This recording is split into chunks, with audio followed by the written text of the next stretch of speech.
memimpin, mengelola, dan mengendalikan pemerintahan untuk sebuah negara sebesar ini harus terdiri dari putra-putri terbaik. Bangsa Indonesia ini akan menjadi bangsa terkaya di dunia. Syaratnya adalah apabila bangsa Indonesia bisa bersatu.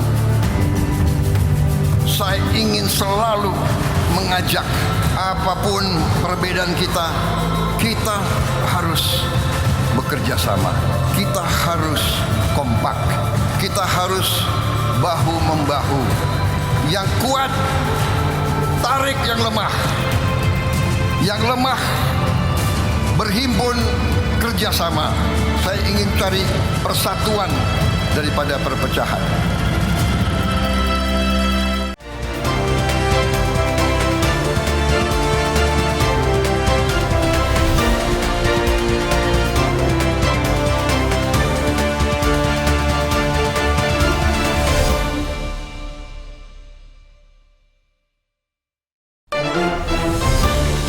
Pastikan penghematan energi. ASN yang bekerja di rumah dipantau aplikasi. Petugas lapas kelas 2A Karawang gagalkan upaya penyelundupan narkoba ke warga binaan. Bandung gelar pameran titik balik perjalanan sejarah para tokoh menjelang konferensi Asia Afrika. Halo, selamat sore pemirsa. Selain ketiga informasi utama tadi, kami masih memiliki informasi menarik lainnya. Saya Nazila Afifa, Anda menyaksikan laporan 8 Jawa Barat selengkapnya.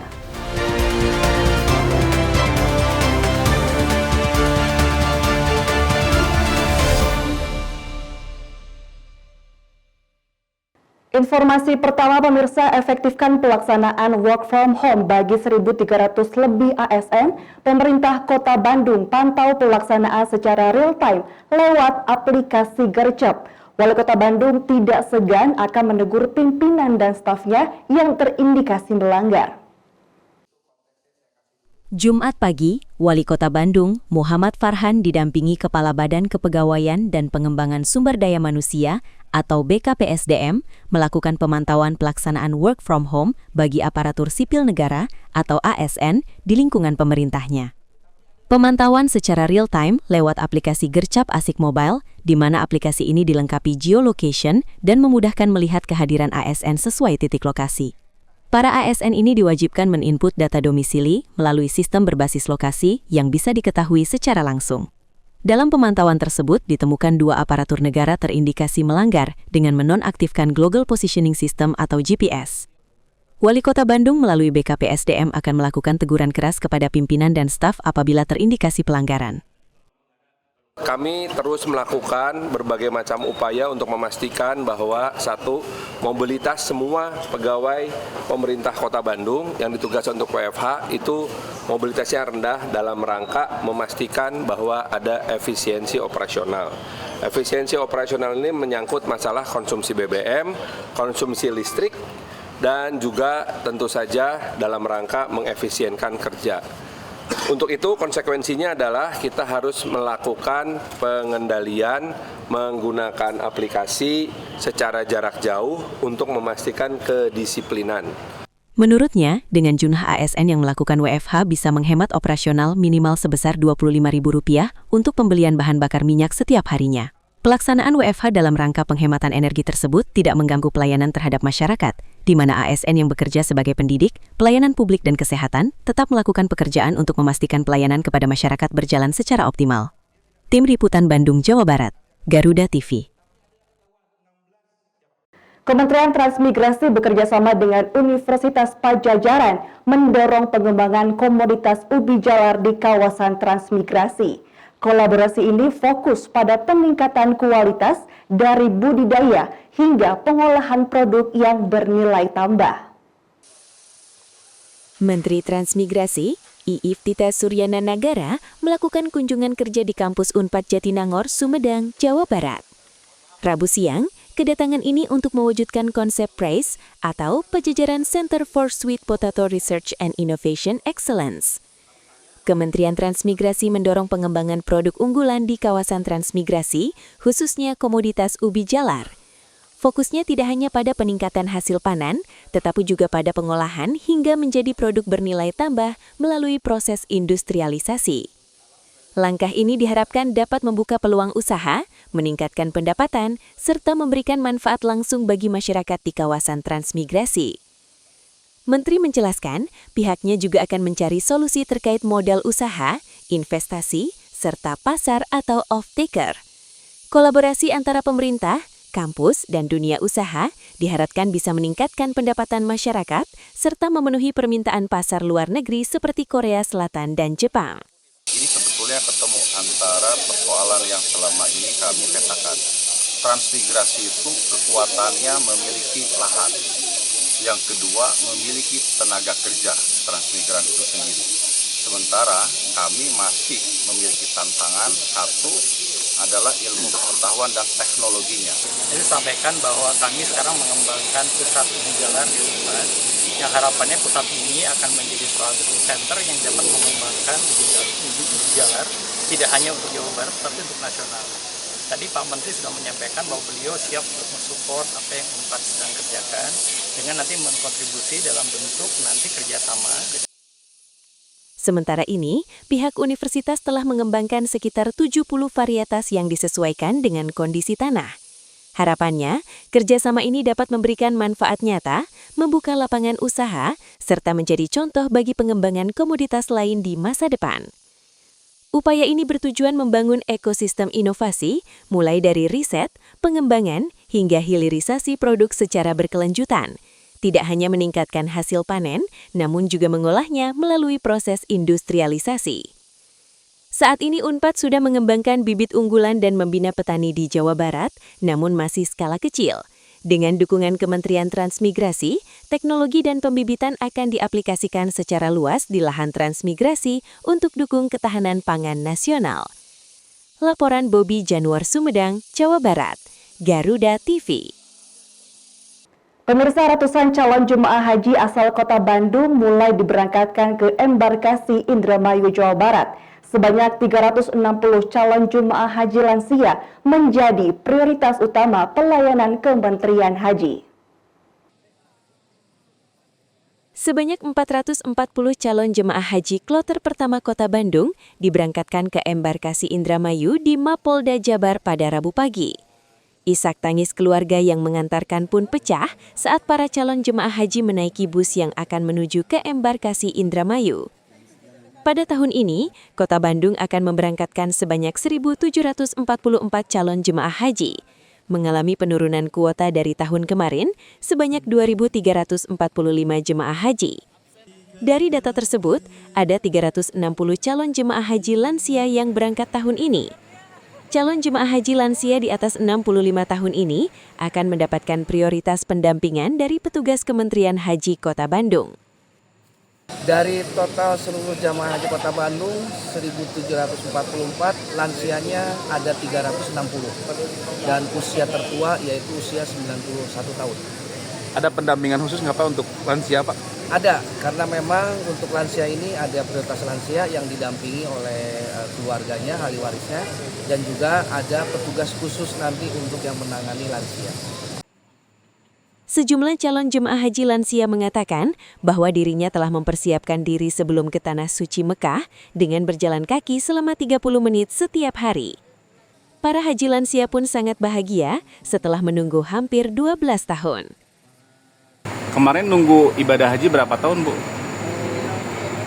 tahun. Hah? 10 tahun.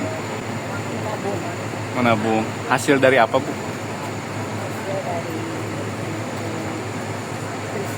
Hah? Pensiunan. Bapak sendiri nunggu berapa lama, Pak? 11 tahun. Bagaimana nih perasaannya bisa berangkat haji tahun ini, Pak? Senang. Pak merasa khawatir nggak dengan kondisi Bapak yang sudah lansia gitu? Enggak.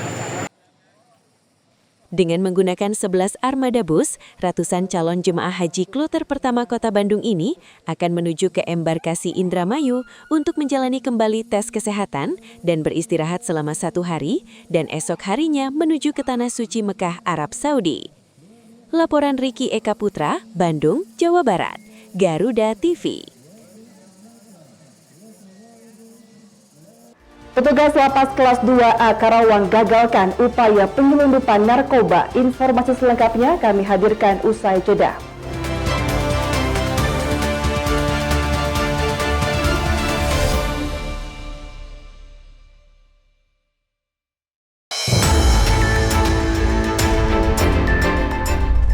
Yang pertama dan paling hangat, informasi yang menemani Anda memulai ragam aktivitas. Dan alhamdulillah sekarang sudah bisa kita lepas. Besok pagi akan dilakukan pemeriksaan medis. Jadikan pagi Anda lebih berarti dengan kabar terkini.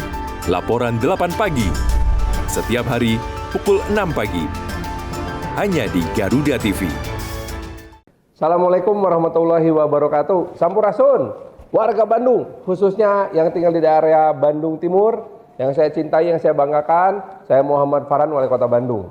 Di tengah semangat kita untuk terus bangkit dan melangkah maju, pemerintah Kota Bandung hadir membuka peluang nyata bagi Anda semua untuk meraih masa depan yang lebih baik. Maka dari itu, saya mengajak seluruh warga, khususnya yang tinggal di daerah Bandung Timur dan sedang mencari pekerjaan, hadir partisipasi dalam kegiatan Job Fair yang diselenggarakan oleh Dinas Ketenagakerjaan Kota Bandung bekerja sama dengan Job Seeker yang akan dilaksanakan pada hari Sabtu 25 April 2026 di Teras Sunda Cibiru. Sebanyak 18 perusahaan dari berbagai macam sektor siap membantu membuka kesempatan kerja bagi Anda, dan kegiatan ini juga dapat diikuti secara offline maupun online sehingga semakin mudah bagi kita semua untuk mengakses peluang kerja yang tersedia. Ini momen penting, kesempatan tidak selalu datang 2 kali. Dan hari ini kita diberikan ruang untuk melangkah lebih dekat menuju pekerjaan yang diharapkan.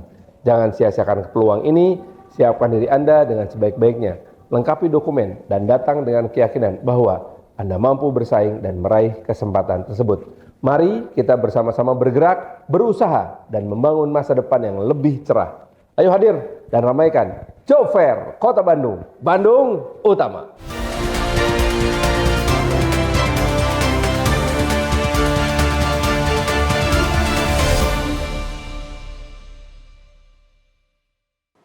Pemirsa, aksi bejat dilakukan oleh seorang ayah yang bekerja sebagai juru parkir yang tega mencabuli anak kandungnya sendiri yang masih belia. Ironinya, aksi pencabulan ini terjadi berulang kali dalam kurun waktu 1 tahun terakhir. Tersangka berinisial SP pelaku pencabulan terhadap anak kandungnya sendiri diamankan Unit Perlindungan Perempuan dan Anak atau PPA Polres Garut setelah sempat diamuk massa di tempat tinggalnya di kawasan Tarogong Kidul, Garut belum lama ini. Mirisnya, korban saat ini masih berumur 12 tahun dan ibu korban telah meninggal dunia. Pengungkapan kasus ini bermula dari laporan korban kepada salah satu keluarganya, di mana korban mengaku telah dilecehkan oleh ayahnya sendiri. Saksi kemudian melaporkan kepada polisi dan kemudian dilakukan visum hingga akhirnya pelaku ditangkap. Jadi kasus ini terungkap awalnya gimana nih? Kasus ini terungkap mungkin karena tekanan terhadap anak korban. Ya, akhirnya bercerita kepada saudaranya dan akhirnya saudaranya melakukan pelaporan ke pihak kepolisian dan kita sudah dalam jadi dan sudah ditetapkan tersangka dan saat ini sudah kita lakukan penahanan terhadap pelaku sendiri. Kita jerat pasal 418 kemudian 473 KUHP dengan ancaman hukuman 12 tahun. Kalau kondisi itu pun masih ditambah sepertiga karena dilakukan oleh walinya atau orang tua kandung. Kasat Reskrim Polres Garut, AKP Joko Prihatin bilang, berdasarkan keterangan pelaku, aksi pencabulan terhadap korban telah berlangsung berulang kali selama kurun waktu 1 tahun terakhir. Akibat perbuatannya, pelaku terancam hukuman 12 tahun penjara. Dari Garut, Jawa Barat, Janur M. Bagus, Garuda TV melaporkan. Petugas Lapas Kelas 2A Karawang, Jawa Barat menggagalkan upaya penyelundupan diduga narkoba jenis tembakau sintetis dari 2 orang pengunjung. Barang tersebut disamarkan dengan cara dimasukkan ke dalam puluhan batang rokok. Dalam video amatir ini menunjukkan saat petugas Lapas 2A Karawang, Jawa Barat menggagalkan penyelundupan diduga narkoba jenis tembakau sintetis ke dalam lapas. Tembakau sintetis ini disamarkan dengan cara dikemas ke dalam puluhan batang rokok. Terungkapnya upaya penyelundupan tersebut setelah petugas lapas mencurigai gerak-gerik salah satu warga binaan usai bertemu dengan pengunjung berinisial SG dan NIP. Dari kecurigaan itu, petugas kemudian menggeledah barang bawaan warga binaan tersebut. Hasilnya, petugas mendapati puluhan batang rokok yang diganti tiap batangnya diduga dengan tembakau sintetis. Rencananya, barang terlarang itu akan diserahkan kepada warga binaan berinisial YA dan AM atas perintah seorang pemilik berinisial AS. Setelah ada rangkaian tersebut, pembesuk itu membesuk warga binaan, kemudian warga binaan tersebut kami juga amankan dan pada saat ini sudah kami laksanakan tindakan hukuman disiplin dan pelaksanaan berita acara pemeriksaan. Untuk selanjutnya kami ambil langkah-langkah untuk mengurangi gangguan keamanan dan ketertiban di Lapas Karawang. Jumlahnya ada berapa itu, Pak? Untuk jumlah yang saat ini masih diduga dan masih dalam uji lapor oleh rekan-rekan Polres Karawang itu dari jumlah 48 batang, hanya setengahnya yang diolah untuk kemudian diselundupkan, dimasukkan ke dalam rokok itu kembali. Pihak lapas sendiri telah berkoordinasi dengan Satuan Reserse Narkoba Polres Karawang guna penanganan lebih lanjut. Sementara, barang bukti beserta pihak yang terlibat juga telah diserahkan guna proses hukum selanjutnya. Laporan Aceng Fadilah, Karawang, Jawa Barat, Garuda TV. Pemirsa, Satreskrim Polres Sumedang meringkus 3 orang pelaku penyalahgunaan gas LPG yang dipindah ke tabung non-subsidi di Desa Jatisari, Kecamatan Tanjung Sari, Sumedang, Jawa Barat. Para pelaku yang merugikan masyarakat tersebut pun terancam penjara 6 tahun dan denda puluhan miliar rupiah. Tim Reskrim Unit Tipit Polres Sumedang menggerebek lokasi penyalahgunaan gas LPG subsidi di kawasan Jatisari, Kecamatan Tanjung Sari, Sumedang, Jawa Barat. Dalam penggerebekan, petugas mendapati sebanyak 3 orang pelaku sedang melakukan kegiatan terlarang, yakni memindahkan isi dari tabung gas melon subsidi ke tabung gas non-subsidi berwarna pink dan biru. Dalam konferensi pers yang digelar pada Senin 20 April 2026, Kapolres Sumedang AKBP Sandityo Mahardika mengungkapkan modus operandinya. Para pelaku memindahkan isi gas tersebut menggunakan alat bantu pipa besi sebagai pemindah gas LPG dengan metode suntik. Polisi pun kini telah mengamankan 3 pelaku yang masing-masing berinisial YR, MEN, dan ASS. Dari tangan ketiganya, polisi mengamankan sejumlah barang bukti, di antaranya ratusan tabung gas subsidi 3 kilo, serta tabung non-subsidi 5 dan 12 kg, tindangan digital, selang pemanas, mobil pick-up, hingga pipa alat suntik pemindah isi tabung gas. Waktu kejadian hari Senin, tanggal 9 Maret 2026, sekira pukul 12.00, TKP di Kampung Tanjung, Desa Jatisari, Kecamatan Tanjung Sari, Kabupaten Sumedang. Modus operandi pelaku tadi sudah disampaikan, memindahkan isi tabung gas LPG yang bersubsidi ke dalam tabung gas 5,5 kilo yang non-subsidi, sehingga bisa menaikkan harga jual dengan menggunakan alat bantu pipa besi sebagai pemindah gas LPG atau gas suntik. Akibat perbuatannya, para pelaku terancam jeratan pasal 55 Undang-Undang Nomor 22 Tahun 2001 tentang minyak dan gas bumi, perubahan dalam pasal 40 angka 9 Undang-Undang Nomor 6 Tahun 2023 tentang penetapan peraturan pemerintah pengganti Undang-Undang Nomor 2 Tahun 2022 tentang Cipta Kerja dengan hukuman maksimal 6 tahun penjara dan denda maksimal 60 miliar rupiah. Laporan Bobi Januar, Sumedang, Jawa Barat, Garuda TV. Jangan kemana-mana pemirsa, masih ada berita Pemkot Bandung gelar pameran titik balik perjuangan tokoh nasional di Kota Bandung. Informasi selengkapnya kami hadirkan usai jeda.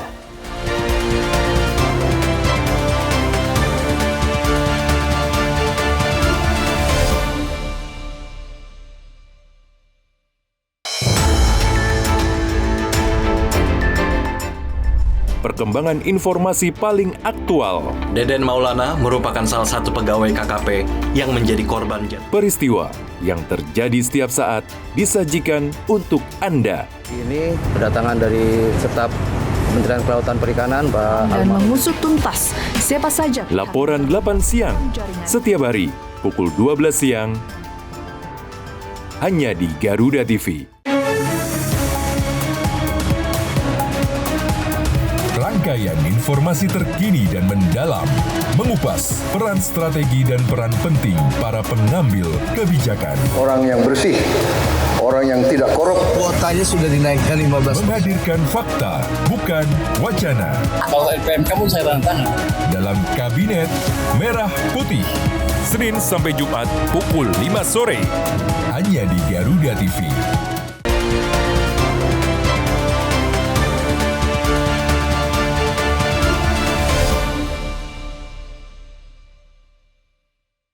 Pemirsa, seekor ular sanca sepanjang 2,5 meter melilit di atas tiang listrik bertegangan tinggi di Jalan Kamarung, Kecamatan Cimahi Utara, Kota Cimahi, Jawa Barat. Ular ini berhasil dievakuasi oleh personel pemadam kebakaran Kota Cimahi dengan proses yang menegangkan. Inilah video amatir saat ular sanca sepanjang 2,5 meter terjebak di atas tiang listrik setinggi 4 meter.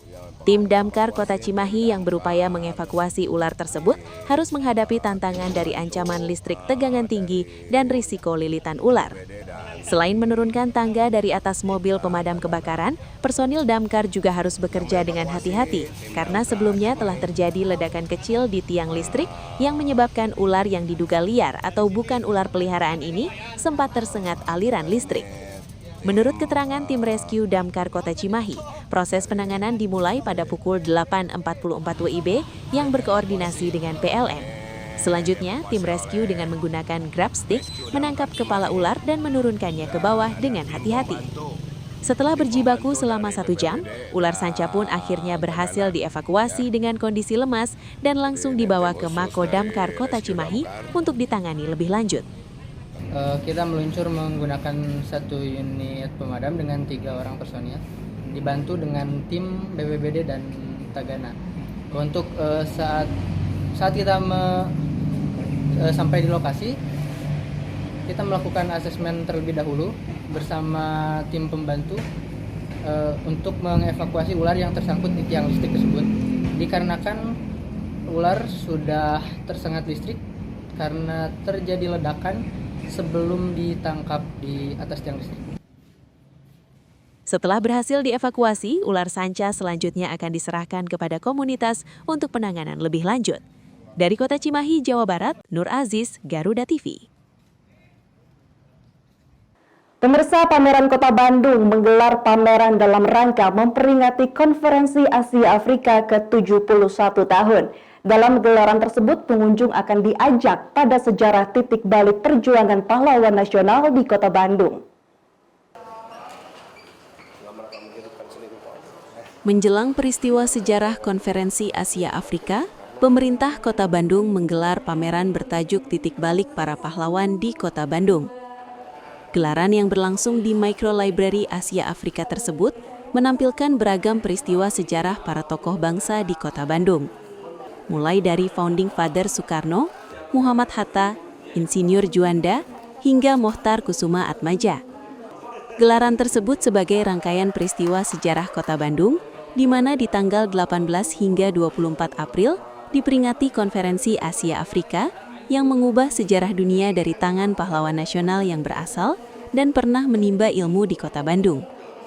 Lalu kita konfirmasi ke berbagai macam ahli Nah, dari sini kita melakukan pameran milestone untuk melihat bagaimana jejak-jejak perjuangan pergerakan kebangsaan yang berawal dari kota Bandung, dan puncaknya adalah ketika Bandung menjadi tuan rumah pergerakan kemerdekaan global South-South Movement ya di tahun 1955. Peristiwa sejarah yang diabadikan serta dikemas dengan teknologi artificial intelligence atau AI tersebut dapat menjadi referensi wisata edukasi, di mana pameran tersebut bisa dikunjungi sepuasnya dan gratis hingga tanggal 16 Mei mendatang. Tim Liputan Bandung, Jawa Barat, Garuda TV. Pemirsa, dengan berakhirnya informasi tadi sekaligus mengakhiri laporan 8 Jawa Barat kali ini. Saya Nazila Fisa beserta kru yang bertugas mengucapkan hatur nuhun dan sampai jumpa.